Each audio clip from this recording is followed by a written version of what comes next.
Bonjour à tous, bienvenue au Forum économique breton de Saint-Malo, la 4e édition, le FEB 2023.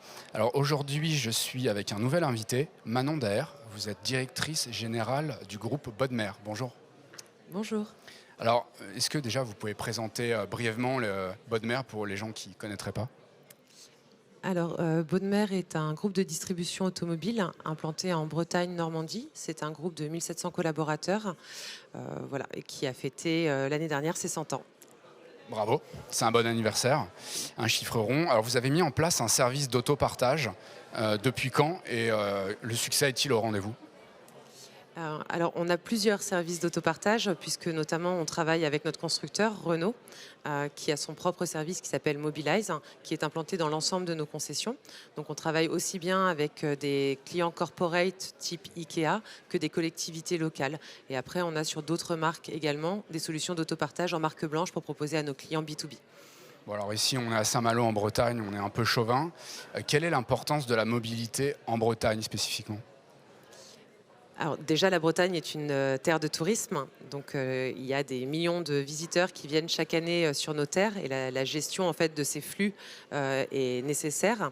Ce qui est nécessaire, c'est des bonnes infrastructures, l'optimisation pour permettre à ces touristes d'avoir une expérience réussie de la Bretagne.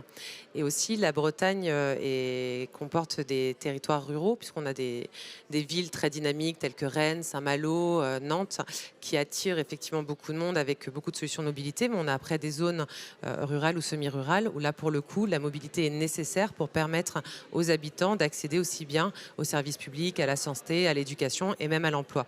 Donc en fait, l'enjeu de la mobilité en Bretagne est multifacette. Il est nécessaire pour permettre notamment le développement économique, aussi bien des entreprises que du territoire en soi, permettre la qualité de vie des habitants et aussi de répondre aux enjeux environnementaux. Alors la transition est toute faite. Quels sont vos projets actuellement, les projets en cours en matière de transition énergétique? Alors, on n'a pas un projet phare, en fait, on revoit toute la structure de l'entreprise parce qu'en fait, c'est vrai que quand on distribue des voitures, on peut se dire quel est le rôle en tant que distributeur automobile face à la transition énergétique. Et finalement, en fait, on a un rôle qui est clé puisqu'on a un rôle de conseiller. Avant, on vendait simplement des voitures, on ne se posait pas tellement la question de la transition énergétique, c'était pas tellement à la mode à l'époque. Enfin, quand j'ai à l'époque, il y a 100 ans, aujourd'hui, on a bien conscience que c'est un enjeu. Il y a une pression, que ce soit étatique, mais même en termes de changement des mentalités, de basculer vers une mobilité plus propre. Par contre, nos clients sont perdus face aux évolutions technologiques, face même aux aides et aux incitations gouvernementales. Pardon. Donc, pour le coup, notre rôle en tant que distributeur auto est de basculer, de devenir conseiller de la mobilité, d'aider nos clients en les renseignant sur la techno des véhicules, mais aussi sur les services ou les formules de location qui peuvent exister, sur des services d'autopartage. On a aussi toute la partie accompagnement et travail avec les collectivités.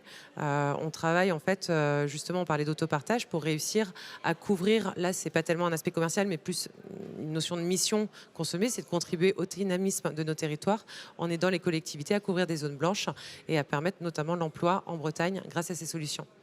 Alors j'imagine que la voiture électrique ou la voiture hybride a encore un très grand avenir. Je fais référence à la loi de 2035, notamment en Bretagne, mais pas que. Tout à fait.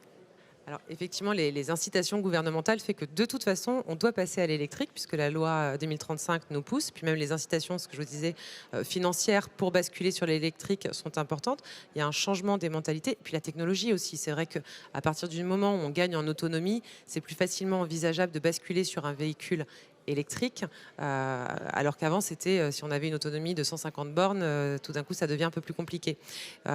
Les enjeux maintenant, ça va être le recyclage des batteries et ça va être aussi la production d'énergie pour qu'elle soit suffisante. Donc pour l'instant, la solution c'est l'électrique. On verra quelle sera la mobilité de demain. Alors j'ai une dernière question. Bon là on est entre nous, personne nous écoute. Vraiment honnêtement, est-ce qu'on est prêt en France pour 2035? Est-ce qu'on est prêt? En fait, on Ouais. n'a pas le choix. J'ai pas, très sincèrement, on prend du retard sur la mise en place des infrastructures. Il y a d'où le fait que les concessionnaires prennent la main aussi dessus, puisque normalement, l'État devait implanter des structures. Nous, pour notre part, on est en train de mettre en place sur l'ensemble de nos concessions des bornes, mais pas simplement pour nos clients, des bornes qui seront accessibles 24 heures sur 24, 7 jours sur 7.